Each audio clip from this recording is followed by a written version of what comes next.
Hello guys! For today's video, I'm going to show you how to use a Magic Wand tool in Photoshop. And here are some tips for efficient selections. And also, we are going to dive deeper into understanding the Magic Wand tool, making selections, refining selections, and completing the selections. So, let's get started. The Magic Wand tool is located in the Tools panel, represented by an icon of a wand with sparkles. Its primary function is to make selection based on the color similarity. Upon selecting the Magic Wand tool, you'll notice its option at the top of the screen, including the tolerance, anti-alias, and the contiguous. Well, for the tolerance determines the range of colors that will be selected. If it's in a lower tolerance, it selects only pixels that are very similar to the click point. Let's like for example, I'm gonna click this blue. It only tries to get the blue ones because I'm just in a lower tolerance. While a higher tolerance selects a broader range of colors.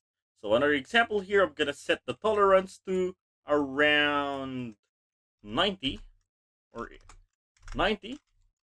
Select OK, and then I'm gonna click on the point where I wanna select. For example, I'm gonna select this one.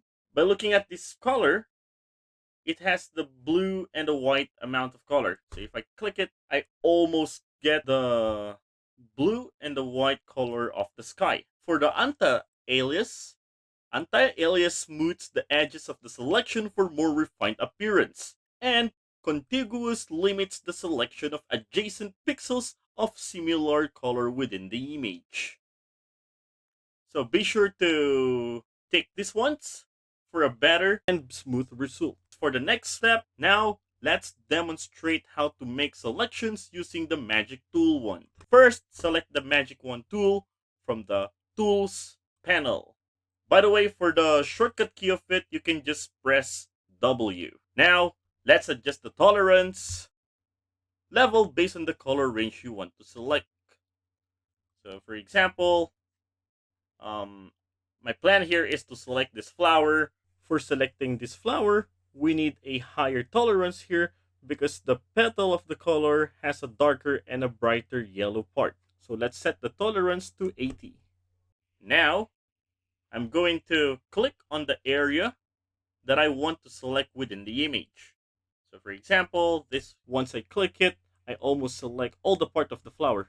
If needed, hold down the shift key and click additional areas to add them to the selections. So yes, I repeat, just hold down shift for the additional selection. I'm going to select this part over here. To subtract from the selection, you just have to hold down Alt key. For the Mac users, you can just use the Option key and then click on the areas you want to remove. So just like for example, the stem of this flower, I want to remove this one. So there you go. All right. So if you just notice, I just remove also some part of this.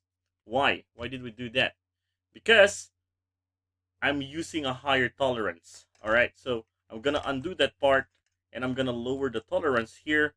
So let's just set it to 20, for example, and then select Alt once again, and then subtract all those colors on the stem. Now, these ones are the only remove, while noticing a while ago when I'm using a higher tolerance, some part of the outlined or selected part of the flower was removed. But when I adjust the tolerance into a lower volume, I just get the similar color of it. And by the way, if you find this video helpful so far, please consider subscribing to help YouTube algorithm show my video to other nerds like us. Going back, I'm going to add more selections to select this flower subject. So now I'm going to select shift for more additional. Oh, but wait, let me just adjust the tolerance into around 70 and then click shift, and let's add, or let's select the brown one. And lower the tolerance again, and then subtract.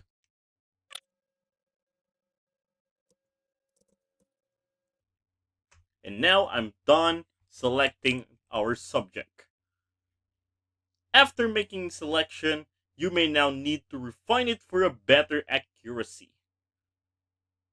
So one way to refine the selection by using the refine, let's go select our layer. Let's go up here and choose select in the menu bar. Click on select and mask. And here, let's go to the global refinement. Just this one for the feather. So I'm just gonna give it a few for the contrast.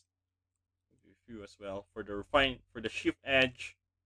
Just lower it down, but not that too much. You can see how I feathered the image from this video up here. And once you're done, select OK. Now once we're fine with this, we can now already add a layer mask. And there you go, we already selected this flower. And that is how to use a Magic Wand tool in Photoshop. Thanks for watching.